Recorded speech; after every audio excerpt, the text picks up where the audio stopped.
শেরপুর পৌর শহরের ব্যস্ততম স্থান কলেজ মোড়ে গত 7 আগস্ট রাতে চুরি হয় 3টি ব্যবসা প্রতিষ্ঠানে। সংঘবদ্ধ ওই চুরির ঘটনায় 3 ব্যবসায়ীর প্রায় 5.5 লাখ টাকার বিভিন্ন মালামাল চুরি হয়। সম্প্রতি শহরে চুরি, ছিনতাই, মাদক সহ বিভিন্ন অপরাধের ঘটনা বেড়ে যাওয়ায় মানুষের মধ্যে নিরাপত্তাহীনতা ও উদ্বেগ বাড়ছে। অন্যদিকে নজরদারি ব্যাহত হওয়ায় অপরাধীদের শনাক্ত করতে হিমশিম খাচ্ছে আইন শৃঙ্খলা বাহিনী।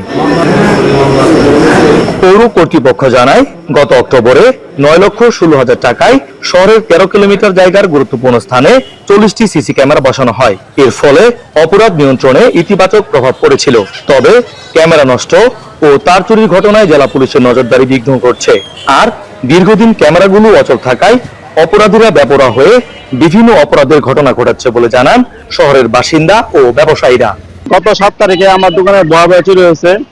অনেক টাকার মালামাল নিয়ে গেছে, প্রায় আনুমানিক 3 দোকান মিলে 5 লক্ষ টাকা হবে। এই পৌরসভার ভিতরে আমরা ব্যবসা করতেছি, আমাদের কোনো নিরাপত্তা নাই। পৌরসভার সিসি ক্যামেরার ব্যবস্থা ছিল, এই সিসি ক্যামেরাগুলো এখন নষ্ট, তাই আমরা নিরাপদভাবে ব্যবসা করতে পারতেছি। অপরাধী অপরাধ করতে গেলে তারা দ্বিতীয়বার ভাববে যে শহরে প্রতিটা মোড়ে সিসি ক্যামেরা আছে। পৌরসভার স্থাপিত সিসি ক্যামেরাগুলো শহরের নিরাপত্তা বৃদ্ধি করেছিল। এছাড়া ডিজিটাল নজরদারির ফলে অপরাধীরা আতঙ্কিত বোধ করত। যদিও সিসি ক্যামেরা নষ্ট হওয়ায় নজরদারি ব্যাহত হচ্ছে না বলে জানান পুলিশের এই কর্মকর্তা। বর্তমান সময়ে একটু আমরা সমস্যা ফিল করতেছি যে ঝড় বৃষ্টির কারণে কিছু ক্যামেরা বৈদ্যুতিক সংযোগ প্লাস ইন্টারনেট সংযোগের কারণে একটু সমস্যা হচ্ছে, বন্ধ হয়ে যাচ্ছে। এগুলো হয়তো বা সমাধান করতে পারলে আরো এই পৌর এলাকার আইন শৃঙ্খলা আরো উন্নত হবে। শহরে অচল সিসি ক্যামেরাগুলো দ্রুতই সচল করার ব্যবস্থা গ্রহণ করা হবে বলে জানান পৌর প্রশাসক।